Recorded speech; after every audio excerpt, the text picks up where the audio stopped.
ചില സ്ത്രീകൾ നടക്കുമ്പോൾ ഇതുപോലെ കാലുകൾ അകത്തി ശരീരം ഒരു ഭാഗത്ത് നിന്നും മറ്റൊരു ഭാഗത്തേക്കും ആടിച്ചുകൊണ്ട് നടക്കുന്നത് നിങ്ങൾ ശ്രദ്ധിച്ചിട്ടുണ്ടോ? ഇതിനെ ചില ആളുകൾ പെൻഗിൻ വാക്ക് എന്നൊക്കെ പറയാറുണ്ട്. ഇതൊരു രോഗമല്ല, പല കാരണങ്ങൾ കൊണ്ടുണ്ടാകുന്ന ഒരു വാക്കിംഗ് പാറ്റേൺ ആണ്. വാഡ്ലിംഗ് ഗെയ്റ്റ് എന്നാണ് ഇതിനെ പറയുക. വയസ്സായതിന്റെ ഒരു സ്വാഭാവിക ഭാഗം എന്ന് കരുതി പല സ്ത്രീകളും ഇതിനെ അവഗണിക്കാറുണ്ട്.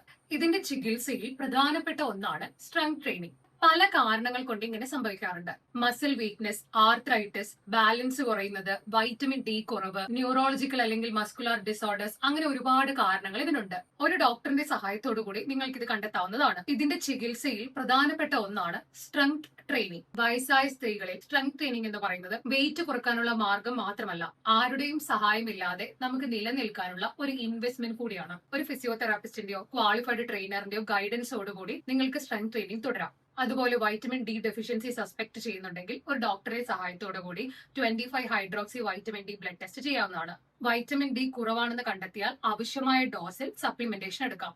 അടുത്ത പ്രധാനപ്പെട്ട കാര്യമാണ് പ്രോട്ടീൻ ഇൻടേക്ക്. ഭക്ഷണത്തിൽ മുട്ട, മത്സ്യം, ചിക്കൻ, പാല്, തൈര്, പയറുവർഗ്ഗങ്ങൾ, നട്ട്സ്, സീഡ്സ്, ടോഫു പോലെയുള്ള ഭക്ഷണങ്ങളെല്ലാം ഉൾപ്പെടുത്തണം. പ്രായമായവരിൽ protein intake, body weight, kidney function, activity level, overall health എന്നിവയെല്ലാം ഡിപ്പെൻഡ് ചെയ്തിരിക്കും. ഒരു ഡോക്ടറിന്റെ ഹെൽപ്പോടുകൂടി strength training, balance training, adequate protein intake, vitamin D deficiency correction ഇതെല്ലാം ചെയ്യുകയാണെങ്കിൽ പെൻഗ്വിൻ വാക്കും നിങ്ങൾക്ക് കറക്റ്റ് ചെയ്യാൻ സാധിക്കും. പ്രഗ്നൻസി സമയത്ത് സ്ത്രീകൾ ഇതുപോലെ കാണിക്കാറുണ്ട്. ഇത് പക്ഷേ താൽക്കാലികമാണ്.